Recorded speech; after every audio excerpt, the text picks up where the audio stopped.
મિત્રો કમાડ તાલુકાના યુવા કાર્યકર એટલે પરેશ રાઠવા પોલીસ એમની ધરપકડ કરી છે. કેમ સમગ્ર મામલો વિગતે વાત કરીશું આ વિડીયોમાં. નમસ્કાર, આજના ફરી નવા વિડીયોમાં આપનું સ્વાગત છે. મિત્રો આજે આપણે વાત કરીશું કે ભાઈ જે સમાજના આગેવાન હોય એવા પરેશ રાઠવાની પોલીસે કેમ ધરપકડ કરી. પરેશ રાઠવાએ શું ગુનો કર્યો?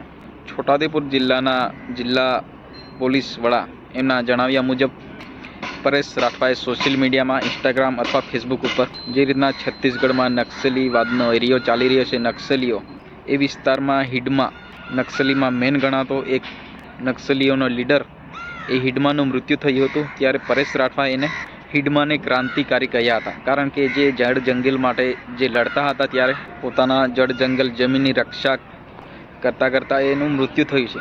તો હિડમા છે એ સરકારે એને નક્સલી જાહેર કર્યા છે, પરંતુ પરેશ રાઠવાએ ક્યાંક ને ક્યાંક આને ઇન્સ્ટાગ્રામમાં જે ક્રાંતિકારીનું બિરુદ આપતા સમાજમાં ખોટો મેસેજ અને સમાજને ગુમરાહ કરવાનું કામ કરી રહ્યો છે એવું જે પોલીસ અધિક્ષકનું કહેવું છે.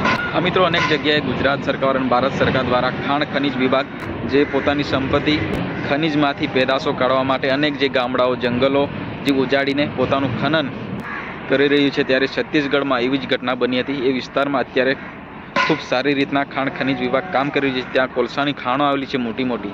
એ વિસ્તારમાં જે જંગલો જે કપાઈ રહ્યા છે, જે ગામડા ઉઠી રહ્યા છે, ત્યારે આ હિડમા છે જેને સરકારે નક્સલી જાહેર કર્યા હતા. એ હિડમા એ વિસ્તારની જળ જંગલ બચાવવા માટેનો એક પ્રયાસ કરી રહ્યા હતા. એ વિસ્તારમાં જે સરકાર સામે લડતા હતા ત્યારે CRPFના જવાનો એને ગોળીબાર કરીને એનું મૃત્યુ નિપજ્યું છે. છોટાઉદેપુર જિલ્લાના જે પરેશ રાઠવા છે એમની પોસ્ટ મૂકતા જ ત્યાંની પોલીસે એની ધરપકડ કરી છે અને કાયદેસરની કાર્યવાહી કરી છે.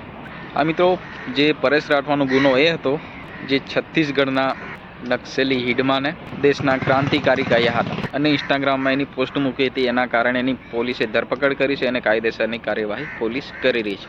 મિત્રો તમને આ વિડીયો પસંદ આવે તો વિડીયોને લાઇક કરીને ચેનલને સબસ્ક્રાઈબ કરી નાખો, કારણ કે ગુજરાતના તમામ વિડીયો આપણી ચેનલ પર